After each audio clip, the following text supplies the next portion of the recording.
Take two. My Skin is My Sin presents another episode of Intellectually Petty Radio. And today we have the honor and the privilege of welcoming Cleveland's future mayor, Basheer Jones. How you doing, King? Doing good, beloved man. Thank you so much for inviting me. I really appreciate it. No, thank you, man. I live in Cleveland, so I got a vested interest in what happens in Cleveland. You know, um, and before we really get started, man, where do you come from, man? Like your background. Did you grow up in Cleveland? Yeah, man. Well, I was born in Brooklyn, New York. Actually, born in Brooklyn, man. My family moved here when I was about 6 years old, Hmm. and when we moved here, We lived in the Salvation Army, which was a shelter for women and children. Poverty has a way of moving you around, and came here to Cleveland, and been here ever since, man. And the city embraced me. It embraced me like a mother embraces a child, Hmm. and it's just been an amazing ride. Uh, Grew up in Ward 7, Huff, St. Clair, Superior, Wade Park, In the hood. between about 55th to 79th. Is- Can you hear me? Oh yeah, I can hear you. Okay, between about 55th to 79th, and between St. Clair and Chester. That was the area I grew up in. Um, Went to MLK. I went to Case Elementary, MLK Hmm. Middle School, High School. Went off to Morehouse College in Atlanta, Georgia, and came back. Came back to my city, man, and just tried to make a change as much as I could. And I'm not originally from Cleveland either, but I moved here as an adult.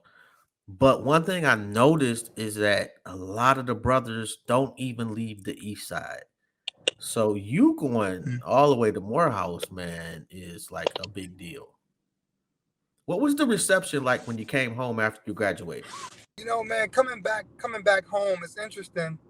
You know, unfortunately, unfortunately, we live in a city or a society for that matter that we don't celebrate as much as we should those who are returning um, from educational Mm, achieving educational achievements. We show more love to our brothers and sisters who come back from behind those walls, as if that's the rites of passage. exactly. Unfortunately, but there was a few people that was happy and maybe even surprised. Like, why would you come back? What was the what was what would you come back for? Mm, And but Cleveland sent me there. I wouldn't have got in, brother. I got denied to Morehouse. If it wasn't for Dr. Reverend Otis Moss Jr., who wrote me my recommendation letter, I would have never gotten in. mm. So, you know, I was initially denied, but then I got in, man. So I was thankful to the support. A lot of support from the Black Church, a lot of support from NAACP, 100 Black Men, Mm. CMSD. They gave me a lot of support. I went down there, man, and graduated with honors. Graduated with honors. My degree was African American Studies, and I thought I wanted to become a superintendent. But that changed quickly. so so I wanted to educate in a different way. So Hmm. when I returned back to Cleveland, I got into radio. Did radio and for Radio One for about 3 or 4 years. That was my path. That's pretty dope. Interesting career path to get from there to running for mayor. And like, are you ready, bro? Because they're gonna give you hell, bro. Like you're a brother. You went to Morehouse. You're Muslim. Like they're gonna eat you apart, bro. Like, are you ready for all this stress, all this drama? Well, they're going to try to eat me apart. They won't be successful, but I, yeah, there they you will go. they will try. But listen, man, when you come from Cleveland, man, it's not easy to be defeated. when you can make it through. You know what I'm saying? I know aggression. You know, I know Mm-hmm. I know threats. I know what that feels like growing up on Huff and Superior, man, in St. Clair and going to MLK. So when I went to Morehouse, that wasn't, that was, I mean, I grew up hungry, man. Right. First and the 15th. I grew up where friends, man, I saw friends get shot in the face and murdered. I grew up in that type of environment where most people Mm. who are Clevelanders who come from where I come from. So, but you're right. It is a different world. But I tell people all the time, man, that if we can make it through this, there's nothing that we can't make it through. And it's not just one individual, it's not one person. We're going to have to bring the best and brightest around us, experts who know what they're doing. I think, unlike any other candidate, I have the ability to inspire and motivate and be a spokesperson for this city because I know this city because this city raised me. Mm-hmm. I'm not talking about, you saying you're from somewhere, but you're not really from there. I'm talking about, you know, I'm from Huff, man. You know Right. what I I feel. Oh, mean? I feel you. Trust me. You know what I mean? So I know you do. So if you can make it from Huff, man, you can make it anywhere, man. All right. So let me ask you this, bro. I'm 49. I have a profession. Been doing my thing for decades. Mhm. My kids is grown. I'm probably in your wheelhouse of most likely voters, at least, especially from the east side. Right. Why should I vote for you?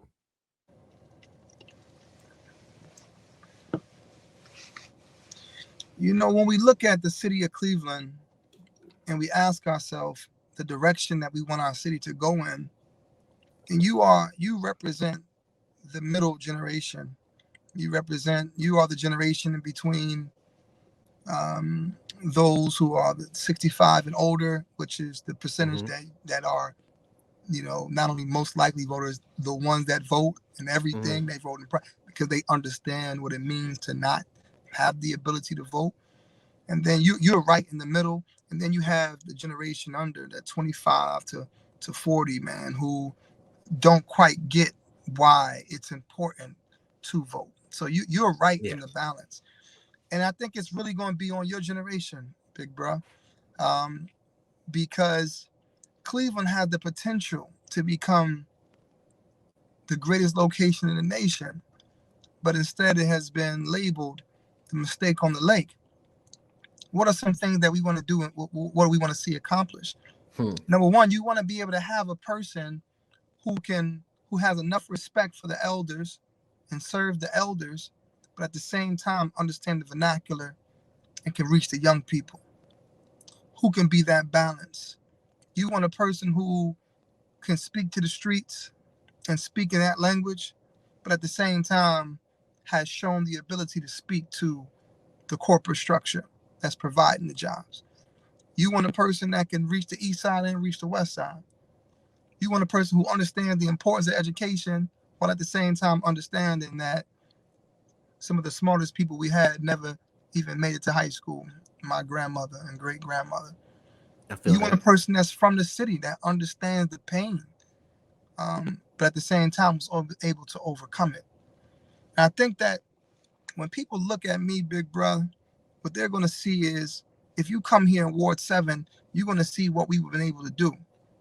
I don't have as much experience as Frank Jackson, but that experience hasn't got us too far. So I don't need a whole lot of experience. While at the same time, uh, I know where the bathrooms are in City I Hall, feel you. right? So I Right. represent I represent the balance. And listen, man, I am what I represent is not someone who just came to the city or someone who is just coming to the front line and telling the people, hey, listen, give me an opportunity. This is what I'm going to do. Big brother, there hasn't been one person in this race who has been more vocal and has been more of a voice for the voiceless than I have. There's not been one person who's been more on the front line for social justice than I have. There's been not one person. And at the same time, And there's let a me one ask you this. Let me person. stop you right there though. Yes, The sir. social justice. Cause like let's keep it a stack, man. Cleveland is hella racist. It's like Ohio is an extremely racist state. Um, and you mentioned earlier about being the mayor for the East and the West Side. Like, how did you bridge that gap? Ideologically, financially, to get us all in tune to move as one. Because that, like since I've been here for I don't know 25 plus years, it's two different Clevelands. Mm-hmm. Like if you look at the streets, Mm-hmm. just the potholes on the East Side get the shittiest fixed jobs. Mm-hmm. Those people fixing those potholes don't look like me. That bothers me. I don't understand why in the city, especially on my side of the city where I pay taxes, you know, and we do good. We're not broke. We're not robbing nobody, and we do okay. Why can't I have people fixing the streets to look like me? Mm-hmm. You said a lot. Well, America is has has built its foundation on structural racism. But Ohio is what it is, and Cleveland is still one of the most segregated cities. But you have to have somebody in leadership that's number one willing to call a spade a spade. You know, you got to have somebody that's willing to say, and that's what I've done, man, since being in city council, and even before that. I mean, in my radio days, calling out structural racism, calling it out. You can't change it unless you can acknowledge it, and that's what many elected officials choose not to do. Hmm. You got to first acknowledge it, and then you have to put things in place. I believe that East Side and West Side, every neighborhood has its own issues. Some neighborhoods, issues are safety. Other neighborhoods, maybe issues are streets. Some neighborhoods, issues may be the lack of support for small businesses. City Hall has to be a place that we fix because everything resonates from City Hall. Hmm. One of the things that's really important to me, big bruh, is making City Hall a place where customer service is a priority. That when you call City Hall, you don't feel like you're being a burden, but that you feel like you are a customer. Because as you just said, you pay taxes, you are a customer, and if you are not getting good service, you usually take your business away. Or Facts. in our case, you usually leave the city. Most of the people our population has gone down, not because people are moving to Florida and Atlanta and DC. Oh, they just moving to Richmond. They just moving to South Euclid, Cleveland Heights. They're moving right outside of the vicinity of Cleveland.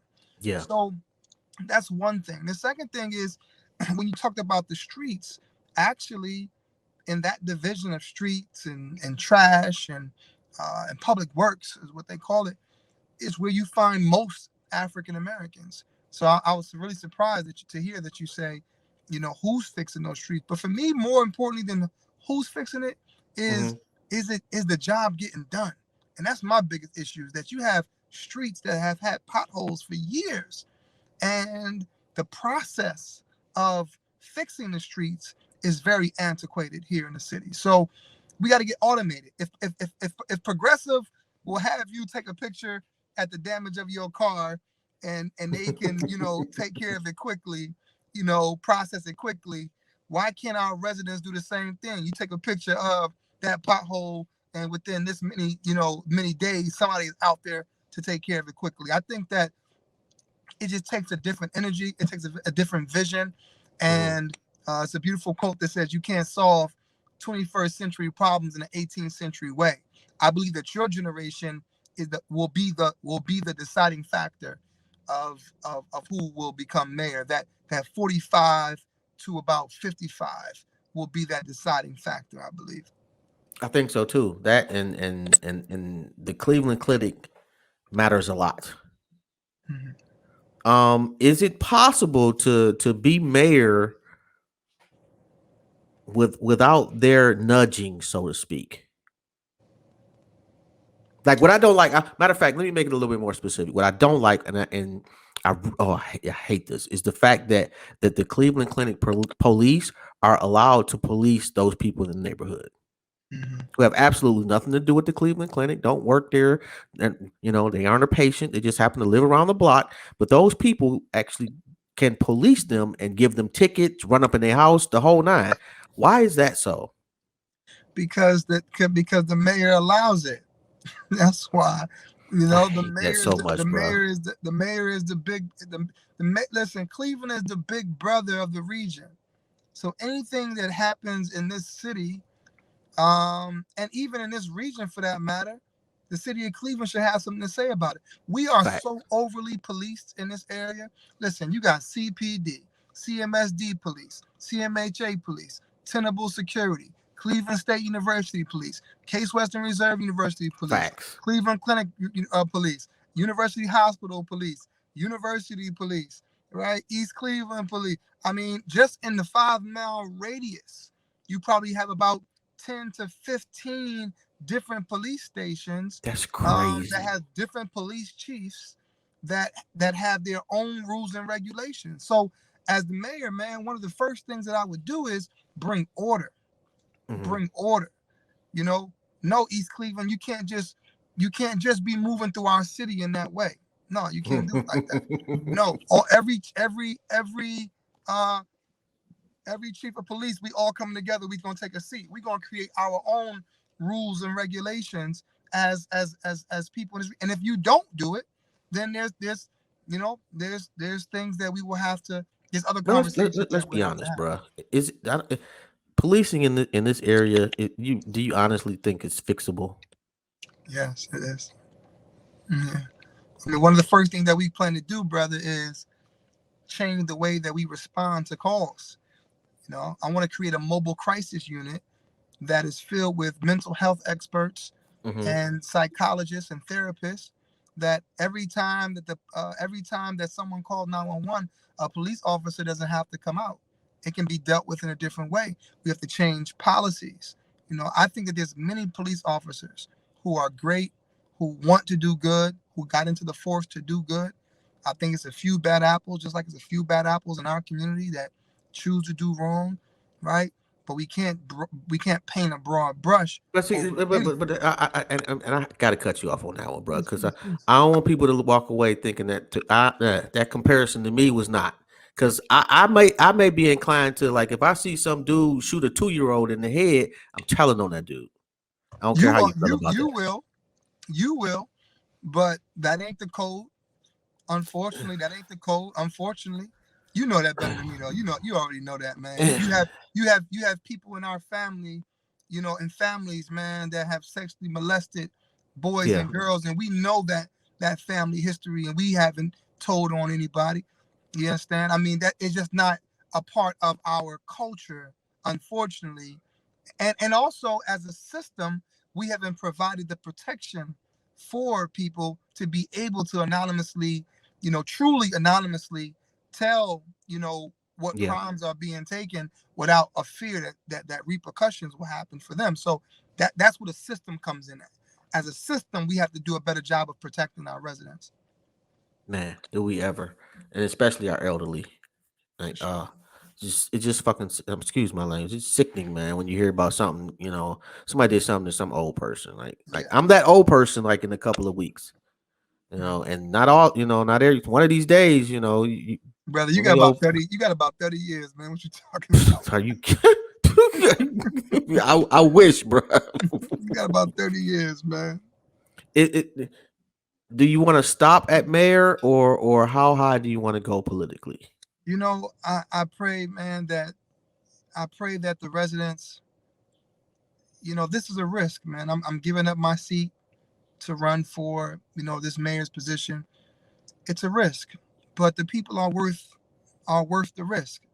And if I'm blessed enough to serve this city as its mayor, that's what my focus is. I'm not even thinking about, they wanted me to run for Congress. They wanted me to run for that. That was not. I don't like politics like that. To do that, I came back to run in Ward 7. Why? Because that is the neighborhood that raised me. You'd run for Senate though if they was like, "Come on, let's do this." No, man. No, no, no. I Come don't on, bro. like. I'm not interested in politics in that way. No, no, no. I think that the mayor, I think for Cleveland, the Mm, mayor's position has a longer lasting and quicker impact than any other position. The governor's position, I would agree. even the president. I mean, the mayor's position right now, boom, I can create, with policy, create new wealth in this city. Boom, I can, like for example, man, one of the things that I'm really focused on and we're working on right now is to Mm, bring the Ohio Innocence Project to Cleveland. Even though most of their cases is outside of, is from Cleveland, they don't have an office in Cleveland. okay. Cuyahoga County is one of the highest in the country for overly charging and wrongful convictions. See, as a mayor, that's a pulpit that I have, that I can address issues like the wrongful convictions and the Mm, overly charged. I can address issues like policing. I don't have to lead no march. I'm there to change the policy. I don't have to. As an activist, I was out there marching. As an activist, I was a thorn in the side. But now, as the mayor, I got the pen in my hand. So what I want people to think about is, listen, you may say, Basheer, I don't really like you as a person. I don't like you. I don't like how you talk. Whatever, that's fine. But this is the best opportunity we have. If you're from Cleveland and you mm, come from where I come from, then this is the best opportunity we have to have someone who understands your pain. I understand your pain. I understand your hunger. And not to say that I overcame it, right? Because mm. we still in the trenches, but Man, who can better understand it than a person who's been through it? And this is the first time, and I believe in a long time, that the people's voices will be heard, and these changes will be implemented. God so willing. do you have like a slate of councilmen and women that you would like to see win? Yeah, man. I see a new generation of young people, coming up. I don't have anyone in mind at the time. Well, I do have some people in mind, but I don't want to put them on blast right now. I want Mm, them to be able to get their signatures and so forth and so on. But there are definitely people, numerous people, that I'm going to help them raise money. I'm going to use my platform and this wave of energy that we have to shine light on them. And I think that there's a new generation of young people, man, who are coming up right now. And when I say young, I don't just mean like, 30 and under. I mean those who are 45, 50. When I say new and fresh, I just mean new ideas and fresh energy, that we're I not stagnated, man. I think some of us would prefer a more demonstrative mayor. Hmm. Whereas, and I'm What, trying to be what does that delicate mean? about. I'm trying to say it politically correctly. You Like ain't if said you, nothing politically correct, man. Let's go, man. You have been politically correct this whole show, man. What you talking?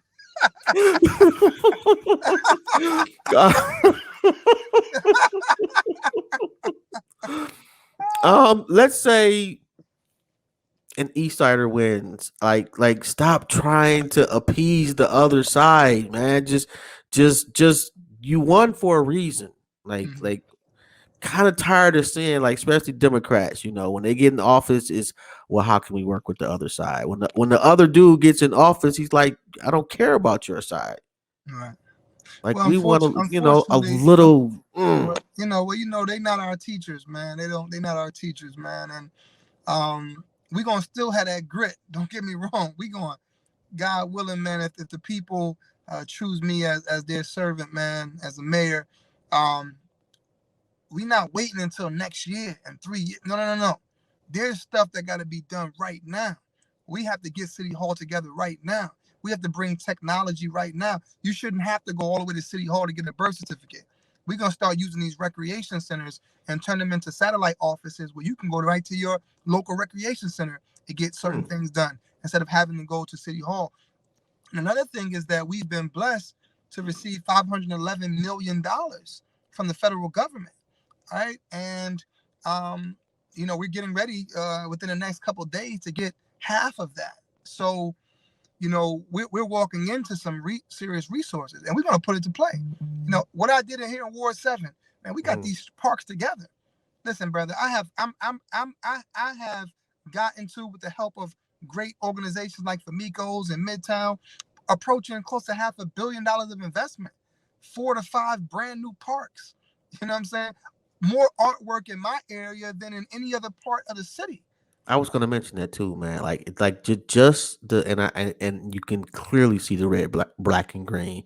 Shout out to whoever's doing that. But man, it just looks like strong black people. It feels like strong black people, Yeah, man. You man. know, And if you're not it's from just Cleveland or you haven't been here, you don't understand like the change in that area. It's straight up, man. it's Straight up, beautiful. man. And I Yeah. just think that even if you are Italian or you're Irish or Jewish, you know you respect people who love their culture, Yes. especially if you love your culture. It's the people who it's the people who have no culture or who don't embrace their culture, and who you have to be worried about.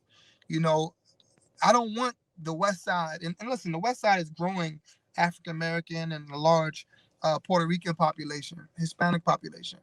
But of course, you still have a large amount of white people, and to the residents who are not black, I want you to know that I will be your mayor too, and that your culture is important too. Your neighborhood is important too, because it's a part of it's the part of a bigger puzzle, which is the city of Cleveland. And when you asked how do we bridge that gap, I Hmm. think that the type of mayor that I plan to be, if I'm blessed to be chosen, brother, is an activist mayor.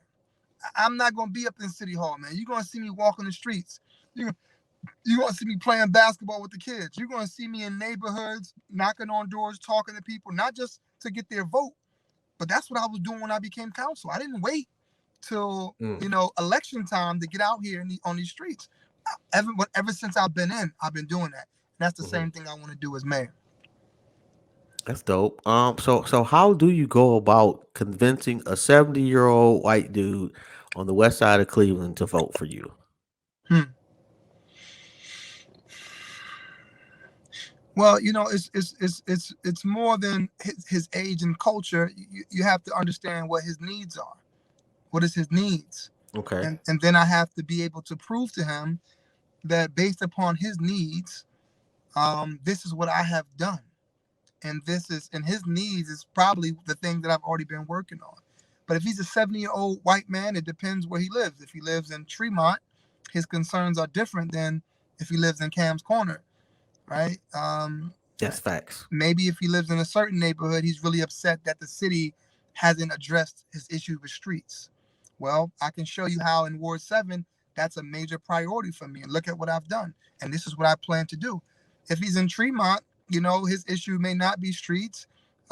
Maybe it's the abandoned house that's been sitting there for the past 20 years.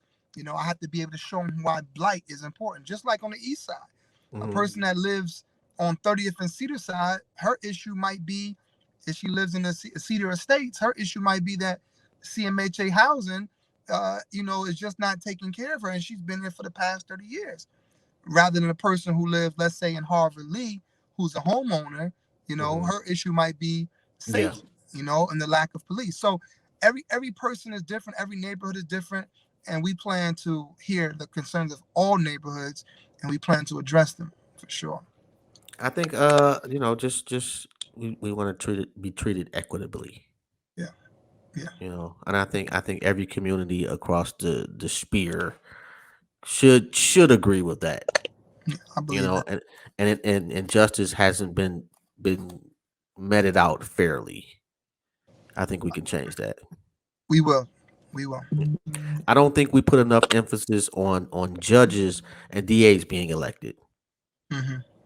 Which it's a lot of brothers and sisters. I want a lot, but enough going to law school where we could significantly make some changes.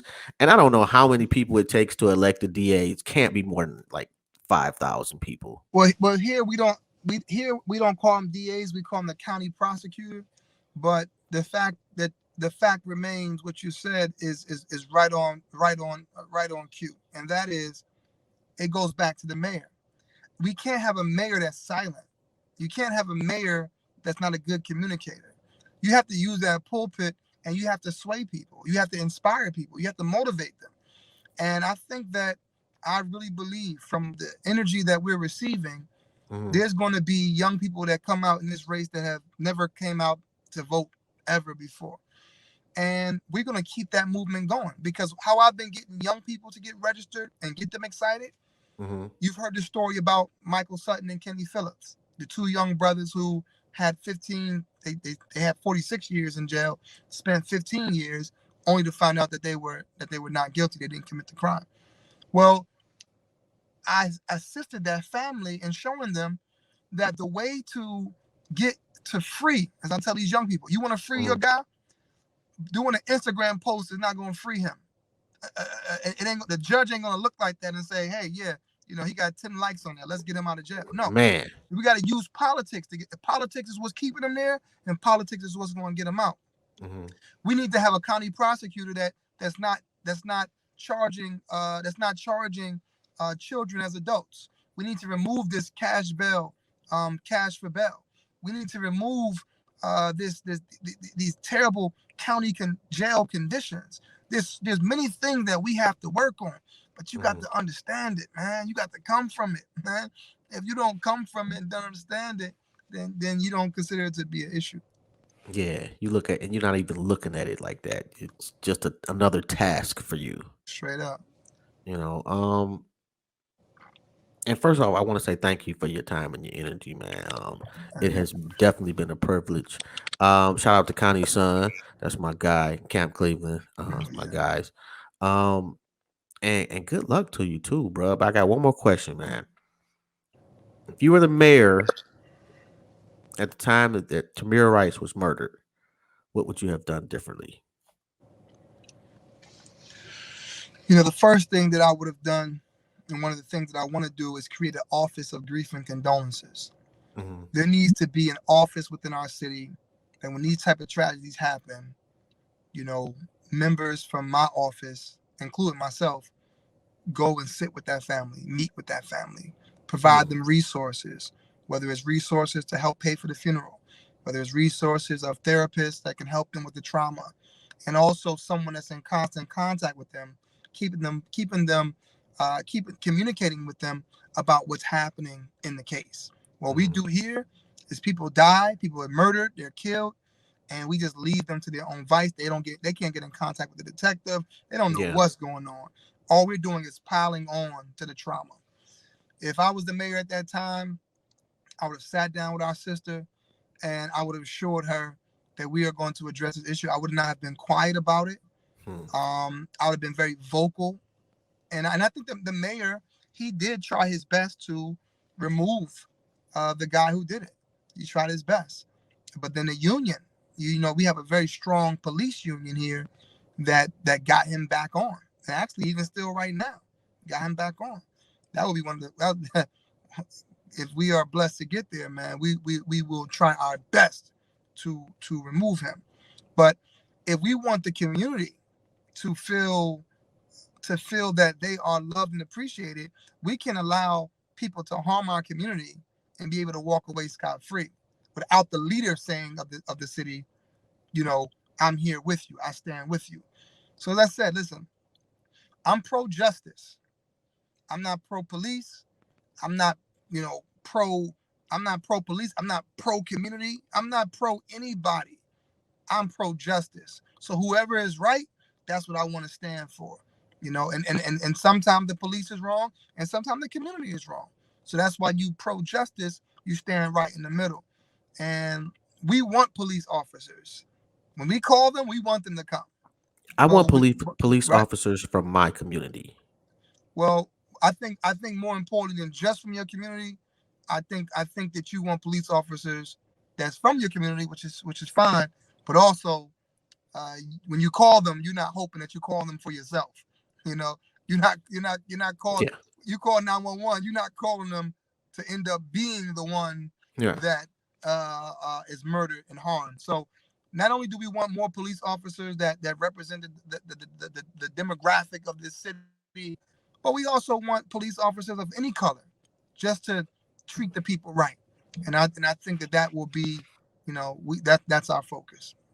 And like, and real quickly, I will say that I had to call the ambulance last year, and the ambulance showed up, the fire truck showed up, and the police showed up, Mhm. and that's just such a waste of money. Hmm. Like the dudes in the fire truck didn't even know how to do any of the vital signs. They just showed up because it was like operational for them to do so. Hmm. The dudes didn't do anything. They didn't do anything. They just stood there and waited for the dudes in the ambulance to get there. Hmm. Well, then there's no need for you to be there if you can't actually function in both capacities. I'm True. not mad at them. Love the fire people. If my house catches on fire, I'm definitely calling them. Hmm. If I have a heart attack, I don't need you guys. Truth, man. Truth. You know, other than that, man, I absolutely wish you luck, bro. And if there's anything that I can do to help you out, man, I absolutely will. This is one of the best interviews I've done, man. It was great questions. It was a truthful conversation. I really appreciate these type of interviews because you asking real questions and real concerns. So I appreciate that. I thank you, and I just appreciate the opportunity to just put something else in the race that people aren't used to. They haven't seen anything like us in a long time, as far as black men, black women, white men. I have a multicultural team, man, of different ethnicities and cultures, um, and people from different backgrounds. But it's very clear there's a black man leading it, and I want to make sure that the communities that have been marginalized and forgotten um, will finally get their turn. And I will say, man, I think we are an extremely fair community. Like we don't want you to be perfect. We just want you to be honest. Straight up, straight up. You I'll do know, my best. I promise to do my absolutely. best. If you give me the opportunity, I promise to do my best, man. Hey, I'll be there voting. No, me and my old, my old lady will be there. And appreciate what's that, your assistant, Oh yeah, Veronica, man. She made sure. She said, "Basheer, man. you better get this done." I said, "Yes, ma'am." Right. She was very, very called me and everything, man. I'm like, man, that's pretty dope. Yeah, yeah. Definitely one for the books. And thanks for the compliment. That was dope. Don't forget about us when you win, bruh. Oh no, man. You got to be there at the inauguration, man. Don't Godfather. forget about us. Hey, we had Brandon Scott from Baltimore on, before their election. He Yeah, won. yeah, he did. That's a sign, man. Much respect to the Right. brother Brandon Right. Scott, man. He Yeah, shout out to he him. That's yeah, but let's make man. this 2 for 2 now. Come on, brother. Right. Please, man. Anyway, man, you enjoy the rest of your evening and this weather, man. You got my number, bro. Use it if you ever need anything. Yes, sir, man. Thank you, big bro. I appreciate No it. doubt, man. Peace Yes, to you. peace. And yo, that was pretty dope. Um, and before we get out of here, don't forget to check out the website, liberationmindedmedia.com. Yo, that was pretty dope, man. So, good luck to him, man. It would be dope to have spoken to the mayor. Um, that would be pretty fucking dope. Anyway, interesting conversation. Let me know what you think in the comments. And don't forget to check us out, man, on Instagram at My Skin is My Sin. And the number one, it's the same thing on Twitter. On Facebook, it's My Skin is My Sin.